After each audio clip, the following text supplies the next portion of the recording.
Hello students, today's topic is the strategy for enhancement in food production. तो सबसे पहले इसमें क्या आता है कि भाई देखो एनिमल हस्बेंड्री आती है। एनिमल हस्बेंड्री क्या कह रही है कि deals with care and breeding of livestock like buffaloes, cows, pigs, horses, cattle, ships, गोस्ट etcetera that are useful to human. Means क्या कह रहा है कि इसमें एनिमल्स की क्या होती है, केयर होती है और ब्रीडिंग होती है। मतलब कि एनिमल्स की लाइक बफेलो है, काव है, पिग्स है, इनकी क्या होती है कि केयर होती है, ब्रीडिंग होती है।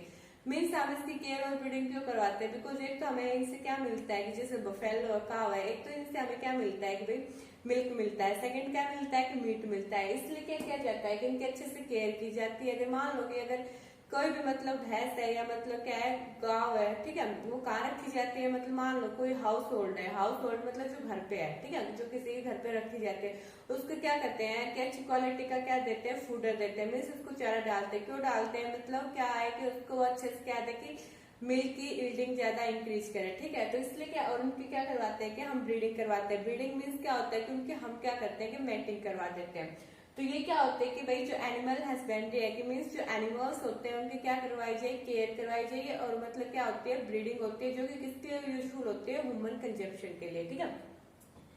नेक्स्ट आता है management of farms and farm animals. इसमें सबसे पहले क्या आता है कि dairy farm management. Dairy farm management में क्या होता है कि management of animals for milk and its products for human consumption. मतलब इसमें क्या कह रहा है कि हम इसमें एनिमल्स का क्या करते हैं, भाई मैनेजमेंट करते हैं। भाई एनिमल्स से हमें क्या चाहिए, मिल्क चाहिए। मिल्क से क्या मिलता है, मिल्क प्रोडक्ट्स मिलता है। इसलिए क्या कह रहा है कि जो डेयरी फार्म मैनेजमेंट में क्या होता है कि जो मिल्क एनिमल्स का क्या किया जाता है, मैनेजमेंट किया जाता है। क्यों किया जाता है? भाई हमें उससे क्या चाहिए, मिल्क चाहिए, और मिल्क से हम क्या बना सकते हैं, मिल्क प्रोडक्ट बना सकते हैं, ठीक है। अब इसके लिए क्या होता है कि मतलब हमें ऐसे एनिमल्स चाहिए जो कि क्या करे कि मतलब जो सुपर क्वालिटी, मतलब क्या कह रहा है कि जो अच्छी क्वालिटी का क्या करे, मिल्क प्रोड्यूस करे, और क्या हो कि डिजीज फ्री हो, मीन्स डिजीज रेजिस्टेंस हो, ठीक है। इसलिए क्या करते हैं कि हम सुपीरियर क्वालिटी के क्या लेते हैं, मेल ले लेंगे, और सुपीरियर क्वालिटी क्या ले लेंगे, फीमेल ले लेंगे। मतलब जो सुपीरियर क्वालिटी का मेल है वो क्या करेगा, हाई क्वालिटी में क्या प्रोड्यूस करेगा, मिल्क प्रोड्यूस करेगा। और जो क्या था कि जो फीमेल होती है वो हाई क्वालिटी में क्या प्रोड्यूस करेगी, मिल्क प्रोड्यूस करेगी। इनकी दोनों की मेटिंग करवा देंगे, और जो ब्रीड आएगा वो क्या होगा कि मतलब उसमें हाई अमाउंट क्या होगी, वो मिल्क भी प्रोड्यूस करेगा, और हाई अमाउंट में क्या होगा कि मतलब वो मीट भी प्रोड्यूस करेगा। ये क्या था कि डेयरी फार्म मैनेजमेंट। अब बात करते हैं पोल्ट्री फार्म मैनेजमेंट की। मीन्स क्या कहा कि हमने एनिमल हस्बेंड्री थे, अगर हम उसको एक्सटेंड करते हैं तो उसमें क्या आ जाएगा, पोल्ट्री भी आ जाएगा, और क्या आ जाएगा, फिशरी आ जाएगी। अब बात करते हैं किसकी, पोल्ट्री फार्म मैनेजमेंट की, ठीक है। तो क्या कह रहा है कि domesticated foul use for food और फॉर देयर एग्स। मीन्स क्या कह रहा है कि जो बर्ड्स होते हैं, फाउल मतलब क्या होता है, बर्ड्स होते हैं जो कि हम किस लिए यूज करते हैं, या तो उनके मीट के लिए या उनके किस लिए यूज करते हैं, एग्स के लिए। एग्जाम्पल क्या आता है, भाई चिकन है, डक्स है, टर्की है, गीज है, ठीक है। इनको हम किस लिए यूज करते हैं कि मतलब उनके एग के लिए यूज करते हैं, ठीक है, और उनके मीट के लिए हम उनको क्या करते हैं कि यूज करते हैं, ठीक है। मोस्टली तो हम क्या करते हैं, भाई चिकन और डक्स को क्या करते हैं कि यूज करते हैं उनके एग के लिए और उनके क्या मीट के लिए। नेक्स्ट क्या कह रहा है कि एनिमल ब्रीडिंग, ठीक है। एनिमल ब्रीडिंग देखो क्या, सबसे पहले बात क्या आता है कि भाई ब्रीड, व्हाट इज ब्रीड। तो क्या कह रहा है कि a group of animals related by descent and similar in most of characters like general appearance and features, size and configuration. Means क्या कह रहा है कि ग्रुप ऑफ एनिमल्स होता है जो कि सिमिलर होता है, ठीक है। सिमिलर किस किस फीचर्स में होता है, लाइक भाई उसकी जनरल अपीयरेंस कैसी है, ठीक है, उसके फीचर्स क्या है, उसके साइज क्या है, उसके क्या कॉन्फिगरेशन क्या है, ठीक है। नेक्स्ट बात करते हैं कि इनब्रीडिंग। इनब्रीडिंग मतलब क्या कह रहा है कि ब्रीडिंग किसके बीच में होती है, एनिमल्स ऑफ सेम ब्रीड। और आउटब्रीडिंग क्या होती है, breeding between animals of different breed. अब बात करते हैं किसके, इनब्रीडिंग की। इनब्रीडिंग में बता चुके हैं क्रॉसिंग किसके बीच में होती है, मेटिंग किसके बीच में होती है, जो एनिमल्स होते हैं सेम ब्रीड के उसके बीच में होती है।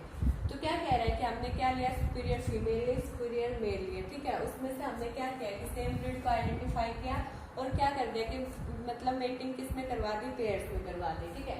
अब देखो सुपीरियर फीमेल है, सिंबल किसका है, फीमेल का है। तो क्या है, सुपीरियर फीमेल कैटल हो सकती है। मीन्स एग्जाम्पल किसका लिया, काव और बफेलो का लिया। जो ये क्या कह रहा है कि दैट प्रोड्यूस मोर मिल्क पर लैक्टेशन। मतलब क्या कह रहा है कि वो पर लैक्टेशन के ऊपर कितना बहुत ज्यादा क्या करते हैं कि मिल्क प्रोड्यूस करती है। उसी तरह क्या है कि जो सुपीरियर क्या है, मेल है, ठीक है। ये क्या थी, फीमेल थी, और ये क्या है, मेल है। जो कि क्या होता है कि मतलब बुल है, ठीक है। जो क्या कह रहा है कि give rise to superior progeny as compare to those of other males. अगर बुल को मतलब क्या कह रहा है कि जो सुपीरियर मेल है, मतलब सुपीरियर मेल क्या है, बुल है। अगर हम मतलब अदर मेल्स के साथ कंपैरिजन करते हैं, तो मतलब जो ये होता है बुल होता है, जो सुपीरियर मेल है, जो क्या करेगा कि मतलब जो बहुत अच्छी प्रोजनी देगा, मीन्स क्या देगा, सुपीरियर प्रोजनी देगा। ठीक है, अब मतलब बार बार क्या कह रहे हैं कि हम इनब्रीडिंग करवा रहे हैं, तो इनब्रीडिंग जब इंक्रीज होगी तो क्या होगा कि क्या कॉज करेगी, होमोजाइगोसिटी। ठीक है, और किसका एक्सपोज करते हैं, हार्मफुल रिसेसिव जीन्स को। मतलब क्या कह रहा है कि भाई जो रिसेसिव जीन्स होते हैं कुछ हार्मफुल होते हैं, वो को हम क्या कर सकते हैं कि एलिमिनेट कर सकते हैं। एलिमिनेट किसके हेल्प से कर सकते हैं, by the help of the selections. Means क्या कह रहा है कि अगर इनब्रीडिंग का मतलब हम बार बार करवा रहे हैं, मतलब पता है इनब्रीडिंग किसके बीच में होती है, सेम ब्रीड के बीच में होती है, बार बार करवा रहे हैं तो क्या होगा कि होमोजाइगोसिटी इंक्रीज हो जाएगी। ठीक है, होमोजाइगोसिटी इंक्रीज होती है तो दूसरा क्या करता है कि एक्सपोज किसको करवा रहा है, रिसेसिव हार्मफुल जीन्स को, जो कि एलिमिनेट हो जाएंगे किसकी हेल्प से, by the help of the selection. अब बात करते हैं कि मतलब देखो इनब्रीडिंग किसमें हेल्प करती है। ठीक है, इनब्रीडिंग किसमें हेल्प करती है, accumulation of superior genes plus elimination of less desirable genes. Means जो सुपीरियर जीन्स चाहिए वो हम क्या कर लेंगे, अक्यूमुलेशन कर लेंगे, मीन्स उनको इकट्ठा कर लेंगे, और एलिमिनेशन किसका कर लेंगे, जो हमें कम मतलब जो लेस डिजायरेबल जीन्स है, मीन्स जो जीन्स हमें नहीं चाहिए उनको हम क्या करेंगे, एलिमिनेट कर देंगे। जब हम ये करते हैं तो इसका मतलब बेनिफिट क्या होता है कि ये क्या करता है कि जो प्रोडक्टिविटी होती है किसकी, इनब्रीड पॉपुलेशन को, उसको क्या कर देता है, इंक्रीज कर देता है। ठीक है, अब क्या कह रहा है कि बार बार क्या कह रहा है, कंटिन्यूअस इनब्रीडिंग हो रही है तो उसको हम क्या बोलेंगे, क्लोज इनब्रीडिंग बोलेंगे। और इसका हार्मफुल मतलब डिसएडवांटेज क्या है, ये क्या कॉज करते हैं, इनब्रीडिंग डिप्रेशन। ठीक है, क्या कॉज करते हैं, इनब्रीडिंग डिप्रेशन। और इनब्रीडिंग डिप्रेशन में क्या होता है कि मतलब ये क्या कर देती है कि फर्टिलिटी को रिड्यूस कर देती है और प्रोडक्टिविटी को भी क्या कर देती है कि रिड्यूस कर देती है। अब देखो इनब्रीडिंग डिप्रेशन का सॉल्यूशन क्या है, selected animals of the breeding population. मतलब जो क्या कह रहे हैं कि जो हमने ब्रीडिंग पॉपुलेशन के लिए जो एनिमल्स सिलेक्टेड किए थे उनको हम किसके साथ मीटिंग करवा देंगे, unrelated superior animals of the same breed. मतलब जो सेम ब्रीड के क्या थे कि एनिमल्स, जो अनरिलेटेड सुपीरियर एनिमल्स थे, मीन्स दोनों में क्या लिया गया है, सुपीरियर लिया गया है। ठीक है, और वो क्या करेंगे, हेल्प किसमें करेंगे, रिस्टोर फर्टिलिटी एंड यील्ड में। अब बात करते हैं इसके आउटब्रीडिंग की। आउटब्रीडिंग क्या होती है कि mating between the unrelated animals. ठीक है, या ब्रीडिंग बिटवीन अनरिलेटेड एनिमल्स। अब क्या कह रहा है कि मे बी इन बिटवीन, इसके बीच में हो सकते हैं individuals of same breed but having no common ancestor for 4 to 6 generation. Means क्या कह रहा है कि जो इंडिविजुअल्स होते हैं हम वो क्या कर सकते हैं, सेम ब्रीड के ले सकते हैं। जो मतलब क्या कह रहा है कि जो उनका मतलब लास्ट मतलब 4 to 6 जनरेशन में देखें तो उनका कोई भी क्या नहीं होना चाहिए, कॉमन एंसेस्टर नहीं होना चाहिए। तो इसको हम क्या बोलते हैं, आउट क्रॉसिंग बोलते हैं। मीन्स एक बार दोबारा सुन लो कि इंडिविजुअल्स कैसे होने चाहिए, सेम ब्रीड के होने चाहिए, बट जो हमने इंडिविजुअल सेम ब्रीड के लिए हैं तो मतलब क्या होना चाहिए कि जो उनका 4 to 6 जनरेशन में उसका कोई भी कॉमन एंसेस्टर नहीं होना चाहिए। ठीक है, नेक्स्ट क्या कह रहा है कि अगर ब्रीडिंग किसके बीच में होती है, डिफरेंट ब्रीड्स के बीच में होती है तो उसे हम क्या बोलते हैं, क्रॉस ब्रीडिंग बोलते हैं। अगर मतलब डिफरेंट स्पीसीज के बीच में होती है तो उसे हम क्या बोलते हैं, इंटरस्पेसिफिक हाइब्रिडाइजेशन। अब बात करते हैं कि आउट क्रॉसिंग क्या होती है। क्या कह रहा है कि between within the same breed but having no common ancestor on either side of their pedigree up to 4 to 6 generation. Means क्या कह रहा है कि ब्रीडिंग किसके बीच में होती है कि सेम इंडिविजुअल, सेम ब्रीड के इंडिविजुअल्स के बीच में होती है, बट जो उनका अगर हम पेडिग्री चार्ट देखते हैं तो मतलब उनका जो क्या कह रहा है कि 4 to 6 जनरेशन में उनका कोई भी कॉमन एंसेस्टर नहीं होना चाहिए। ठीक है, अब क्या कह रहा है कि जो इसके आउट क्रॉसिंग के जो मतलब क्या आते हैं कि ऑफस्प्रिंग आते हैं, मीन्स क्या कह रहा है कि ऑफस्प्रिंग आते हैं तो उसको हम क्या बोलते हैं कि आउट क्रॉस बोलते हैं। ठीक है, जो ये क्या कह रहा है कि जो आउट क्रॉसिंग होता है ये क्या कह रहा है कि बेस्ट ब्रीडिंग मेथड होता है, किसके लिए होता है कि एनिमल्स के लिए होता है। किन एनिमल्स के लिए होता है कि जो ये क्या कह रहा है कि जो कि उनका क्या हो रहा है कि जो animals that are below average in productivity in beef production, growth rate in beef cattle. मतलब क्या कह रहा है कि वो एनिमल्स जिनका मतलब क्या कह रहा है कि जो प्रोडक्टिविटी लेवल होता है वो क्या होता है कि एवरेज से बिलो होता है, उनके लिए क्या होता है कि यूजफुल होता है। सेकंड क्या कह रहा है कि जो बीफ कैटल में क्या कह रहा है कि मतलब जो कैटल में बीफ के अमाउंट तो कम होते हैं उसके लिए क्या होता है कि आउट क्रॉसिंग इंपॉर्टेंट होता है। नेक्स्ट क्या कह रहा है कि अगर हम सिंगल आउट क्रॉस अगर करते हैं तो वो क्या कर देगा कि इनब्रीडिंग को क्या कर दे, जो इनब्रीडिंग डिप्रेशन होता है उसको क्या कर देगा, डिक्रीज कर देगा। अब बात करते हैं किसकी, क्रॉस ब्रीडिंग की। देखो क्या कह रहा है कि सुपीरियर क्या है, ये मेल है, वो क्या है सुपीरियर फीमेल है। दोनों क्या होते हैं कि डिफरेंट ब्रीड के होते हैं और इनमें क्या करवा दी जाती है, मेटिंग करवा दी जाती है। ठीक है, अब क्या कह रहा है कि क्या अलाउ करता है, allows desirable qualities of 2 different breeds to be combined। Means जो क्वालिटीज हमें चाहिए है, मतलब दो डिफरेंट मतलब क्या होगी, ब्रीड होगी, इसकी अलग क्वालिटी है और इसकी क्वालिटी अलग है, मतलब दोनों क्वालिटी हमें क्या है चाहिए है। तो मतलब क्या कह रहा है कि उसको उन दोनों क्या होता है कंबाइन होता है, तो जो ऑफस्प्रिंग आएगा उसमें क्या मिलते हैं कि दोनों क्वालिटीज मिलते हैं। बेस मान लो कि मेल है, मेल में क्या हुआ कि बीफ की क्वालिटी अच्छी होगी, मीन्स मीट की क्वालिटी अच्छी होगी, ठीक है, या फिर स्पर्म्स की क्वालिटी अच्छी होगी। उसमें अगर सुपीरियर फीमेल की बात करते हैं तो उसमें क्या होगा कि मिल्क की क्वालिटी अच्छी होगी। तो मिल्क की क्वालिटी अच्छी होगी तो हम दोनों क्या करवाते हैं, क्रॉस करवाते हैं। जो इनका ऑफस्प्रिंग आएगा, जो ऑफस्प्रिंग आएगा उसमें क्या है, दोनों क्वालिटी मिलेगी, मीट भी मिलेगा एज वेल एज क्या मिलेगा, मिल्क मिलेगा, ठीक है। ये एग्जाम्पल है बीकानेरी इंडिया जो कि फीमेल है और क्या है मार्लिनो रॉमस्टर जो क्या है मेल है। इन दोनों के आपस में क्या करवाएगी, मीटिंग करवाएगी और फिर क्या आएगा, हिसार डले जो कि एक नाम क्या थी, सिप थी, ठीक है।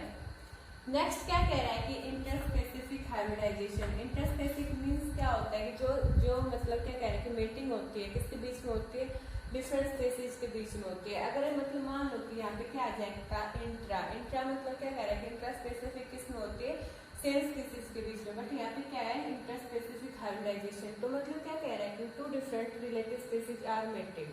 मतलब क्या कह रहा है कि मतलब मेटिंग किसके बीच में हो रही है, दो डिफरेंट स्पीसीज के बीच में हो रही है। एग्जाम्पल क्या है, म्यूल है, ठीक है। अब देखो म्यूल कैसे आया, मेल डोंकी था और क्या थी, फीमेल हॉर्स थी। उन दोनों में क्या करवाई गई, मेटिंग करवाई गई और क्या प्रोड्यूस हुआ, म्यूल हुआ। मेल डोंकी क्या बोलते हैं, जैकास बोलते हैं, और जो फीमेल हॉर्स होते हैं उसको क्या बोलते हैं, हिमी बोलते हैं। और इन दोनों के बीच में क्या करवाएगा, क्रॉस करवाएगा और क्या मिला हमें, म्यूल मिला। ओके। अब बात करते हैं किसके, कंट्रोल ब्रीडिंग एक्सपेरिमेंट्स के, ठीक है, जो किसके द्वारा कैरी किए जाते हैं, आर्टिफिशियल इंसीमेशन। अब देखो आर्टिफिशियल इंसीमेशन में क्या होता है, जो मेल होता है, ठीक है, जो क्या था कि मेल था, जो कि हमने कैसे चूज किया गया है कि एज अ पेरेंट, ठीक है, उसका हम क्या करेंगे, सीमेन क्या कर लेंगे, कलेक्ट कर लेंगे। जो सीमेन कलेक्ट किया है या तो मतलब हम इमीडिएटली किसमें ट्रांसफर कर देंगे, जो रिप्रोडक्टिव ट्रैक्ट था किसका, फीमेल का, उसमें ट्रांसफर कर देंगे, या उनको हम क्या कर लेंगे, फ्रोजन कर लेंगे, ठीक है, कितने टेम्परेचर के ऊपर, -196 डिग्री सेल्सियस के ऊपर, ठीक है। अब बात करते हैं multiple ovulation embryo transfer technology, means क्या है, MOET। देखो अब इसमें क्या होता है कि ये क्या है कि प्रोग्राम है जो किसके लिए है कि जो कि हर्ट इम्प्रूवमेंट के लिए, ठीक है। अब देखो अगर मतलब हम काउ में मतलब हॉर्मोन्स मतलब खुद से मतलब हम एडमिनिस्टर ना करें, उसमें इंड्यूस इंजेक्ट ना करें, तो वो क्या करते हैं कि ओनली एक एग प्रोड्यूस करती है पर साइकिल। बट अब क्या कह रहे हैं कि हमने काउ में कुछ है मतलब क्या करते हैं कि हॉर्मोन्स एडमिनिस्टर कर दिए। कौन सा हार्मोन हमने उसमें इंजेक्ट किया, FSH। ये FSH क्या करेगा, जो फॉलिकुलर की क्या कर देगा, मैचुरेशन कर देगा और क्या करेगा, सुपर ओवल्यूशन। अब क्या कह रहे हैं कि जो सुपर ओवल्यूशन हो रहा है तो क्या कितने एग्स प्रोड्यूस करता है, 6 to 8 एग्स प्रोड्यूस करता है, कब, पर साइकिल के ऊपर, ठीक है। अब जब उसने एग प्रोड्यूस कर दे तो मतलब अब क्या करेंगे, काऊ को हम किसके साथ मेट करवा देंगे, या तो बुल के साथ मेटिंग करवा देंगे या फिर उसमें क्या कर देंगे, आर्टिफिशियल इंसीमेशन कर देंगे, ठीक है। अब क्या कह रहा है कि मतलब भाई स्पर्म भी गया, एग भी गया, उनका क्या होगा कि आपस में फर्टिलाइजेशन होगा। अब क्या कह रहा है, जो फर्टिलाइज एग होते हैं मतलब फर्टिलाइजेशन हो चुका, अब मतलब उनकी जो फर्टिलाइज एग था उसकी स्टेज आ गई, मतलब 8 to 32 स्टेज आ गई। अब हम उसको क्या करेंगे, उस गाँव में से हम क्या कर देंगे, नोट सर्जरी कर ले, उसमें से क्या कर लेंगे, निकाल लेंगे और किसमें ट्रांसफर कर देंगे, एक सरगोट मदर में, ठीक है। अब क्या कह रहा है कि जो देखो फीमेल्स होती है उसमें क्या था कि हाई मिल्क यील्डिंग थी और जो मेल था उसमें क्या था कि हाई क्वालिटी किसकी थी, मीट की थी। जो कि उन्होंने क्या किया कि जो इंक्रीज क्या करते हैं कि हर्ट का साइज करते हैं किसमें, शॉर्ट टाइम में। देखो अगर काउ में हम खुद से मतलब वो FSH इंड्यूस नहीं करते तो वो क्या करते हैं कि ओनली एक एग प्रोड्यूस करते हैं पर साइकिल। बट अब जब हमने उसमें इंजेक्ट क्या किया है, FSH इंजेक्ट किया है, तो मतलब पर साइकिल पे कितने एग प्रोड्यूस कर रही है, 6 to 8 एग प्रोड्यूस कर रही है। जब ये क्या होगा, फर्टिलाइजेशन हो जाए मतलब एग प्रोड्यूस कर दे, फिर उसको हम क्या करेंगे, मेट करवा देंगे या तो बुल के साथ, या फिर क्या करेंगे, आर्टिफिशियल इंसीमेशन कर देंगे, फिर फर्टिलाइजेशन हो जाएगा। जो मतलब फर्टिलाइज एग थे 8 to 32 सेल्स के, इसके ऊपर हम उनको क्या करेंगे, काउ में से नॉन सर्जिकली रिमूव कर लेंगे और किसमें ट्रांसफर कर देंगे, सरगोट मदर में। अब बात करते हैं किसकी, बी कीपिंग। बी कीपिंग क्या होती है कि एपिकल्चर होता है, ठीक है। और मतलब क्या कह रहा है कि जो इंडिया में मतलब कौन सी स्पीसीज की बी क्या की जाती है, रियरिंग की जाती है, वो क्या है, एपिस इंडिका। एपिस क्या है, जीनस है, इंडिका क्या है, स्पीसीज है। इसलिए एपिस मतलब जो जीनस का वर्ड हमेशा कैसा होना चाहिए, कैपिटल होना चाहिए, और इसका कैसा होना चाहिए, स्पीसीज का हमेशा स्मॉल लेटर होना चाहिए, ठीक है। अब क्या कह रहे हैं कि बी कीपिंग क्या होती है कि maintenance of hive of honey बीज फॉर प्रोडक्शन ऑफ हनी। मतलब क्या कह रहा है कि जो हनी बीज का क्या होता है कि हाइव होता है, मीन्स जो छत्ता होता है उसका क्या करना चाहिए, अच्छे से मेंटेन करना चाहिए। क्यों करना चाहिए? बिकॉज हमें क्या मिलेगा, हनी मिलेगा, means for production of honey. अब क्या कह रहा है, कुछ पॉइंट्स होते हैं किसके लिए सुटेबल फॉर बी कीपिंग। सबसे पहले क्या आता है कि knowledge of nature and habits of बीज, मतलब जो बीज होती है सबसे पहले हमें उनकी हैबिट्स का पता होना चाहिए और उसके क्या होना चाहिए, उसके नेचर के बारे में पता होना चाहिए, ठीक है। सेकंड क्या कह रहा है कि selection of suitable location for keeping the bee hives, मतलब क्या कह रहा है कि सबसे पहले मतलब हमें एक सुटेबल लोकेशन को आइडेंटिफाई करना चाहिए, means like as a mustard field के आसपास क्या करना चाहिए, हमें बी हाइव्स लगाने चाहिए, ठीक है। नेक्स्ट क्या कह रहा है कि catching of hive and swarms, मतलब क्या कह रहा है कि जो हाइव थी उसके अच्छे से कैचिंग करनी चाहिए और स्वाम्स क्या होते हैं कि ग्रुप ऑफ बीज, ठीक है। नेक्स्ट क्या कह रहा है कि management of bee hives during different seasons, मतलब क्या कह रहा है कि डिफरेंट टाइप्स के सीजन होते हैं, उसमें क्या कह रहा है कि अच्छे से उसकी मैनेजमेंट करनी चाहिए बी हाइव्स की, ठीक है। नेक्स्ट क्या कह रहा है कि handling and collection of honey and B wax, मतलब क्या कह रहा है कि हमने अच्छे से, मतलब क्या कह रहा है कि जो हनी था, बी वैक्स था, उसका अच्छे से हैंडलिंग करनी चाहिए और उसका क्या करना चाहिए, कलेक्शन करना चाहिए। अब बात करते हैं कि हनी किस में काम आता है। हनी मोस्टली मेडिसिन में भी यूज होता है। बी वैक्स किस में काम आता है कि मतलब मोस्टली इसका यूज किस में होता है कि ये मतलब कॉस्मेटिक्स में यूज किया जाता है और डिफरेंट टाइप पॉलिसीज में यूज किया जाता है। अब बात करते हैं किसके, फिशरीज के, मीन्स पिसीकल्चर और एक्वाकल्चर। सबसे पहले बात आते हैं कि इन दोनों में क्या डिफरेंस होता है। देखो पिसीकल्चर में क्या कह रहा है कि it is a technique of rearing and raising of fish in water bodies on a large scale. अब क्या कह रहा है कि ये टेक्निक होते हैं, इसमें क्या करते हैं कि रियरिंग एंड रेजिंग करते हैं किसकी, फिशेज की, किसमें, वाटर बॉडीज में। और क्या कह रहा है कि लार्ज स्केल पे, और उसमें क्या कह रहा है कि रियरिंग एंड रेजिंग होते हैं किसके, एक्वाटिक ऑर्गेनिजम्स की, लाइक फिशेज आते हैं, प्रॉन्स आते हैं, क्रैब्स आते हैं, लॉबस्टर आते हैं। मीन्स इसमें क्या होता है कि ओनली रियरिंग किसकी होती है, फिशेज की होती है, ठीक है, किसकी होती है, ओनली फिशेज की। बट इसमें रियरिंग एंड रेजिंग किसकी होती है, जो एक्वाटिक ऑर्गेनिजम्स होते हैं, मतलब फिश है, प्रॉन्स है, क्रैब्स है, लॉबस्टर है, इसमें ये डिफरेंस है, ठीक है। अगर फ्रेश वाटर की बात करते हैं फिशेज के, मतलब कटला है, रोहू है, कॉमन कार्प, इनको हम क्या करते हैं, रियरिंग करते हैं, रेजिंग करते हैं और हम इनको क्या कर सकते हैं, कैन बी ईटन, खाई भी जा सकते हैं, ठीक है। अगर मैराइन की बात करते हैं तो हिल्सा है, पॉन्फ्रेट्स है, और इनको हम क्या कर सकते हैं, कैन बी ईटन कर सकते हैं, ठीक है। अब मतलब मान लो कि कोई भी पॉन्ड है, उसमें मतलब फिशेज है, ठीक है, उसका हमें क्या करना चाहिए, टाइम टू टाइम क्या करना चाहिए, वाटर चेंज करना चाहिए। सेकंड, उनको मतलब क्या करना चाहिए कि जो ऑक्सीजन का ट्रांसपोर्ट करना चाहिए। थर्ड, क्या उनका फूड वगैरह का क्या करना चाहिए, अच्छे से मतलब ध्यान रखना चाहिए। और फोर्थ पॉइंट क्या है कि मतलब सबसे पहली बात वो क्या होना चाहिए, अनहाइजेनिक नहीं होना चाहिए, हाइजेनिक होना चाहिए, ठीक है। बस आज के लिए इतना ही, फिर आगे बढ़ेंगे।